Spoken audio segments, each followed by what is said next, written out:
भरधाव बुलेटने पादचाऱ्यास उडवल्याने एकाचा मृत्यू, नागरिक संतप्त। आक्रमक झालेल्या नागरिकांनी रोखला रस्ता, तात्काळ गतिरोधक लावल्याची मागणी। भरधाव वेगात जाणाऱ्या बुलेटने एका पादचाऱ्यास उडवल्याने त्याचा उपचारादरम्यान मृत्यू झाल्याची घटना शेगाव शहरातील वाटिका चौक परिसरात घडली आहे। या घटनेनंतर नागरिक संतप्त झाले आणि रास्ता रोको करत रस्ता खोदण्याचा इशारा दिला।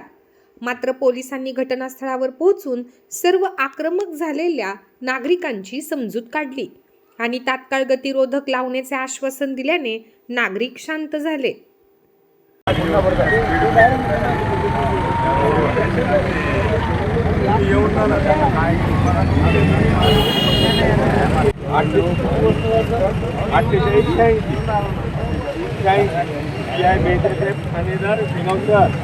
तुमचे जेवढे लोक कार्यकर्ते आहेत त्यांना फॉरवर्ड करा।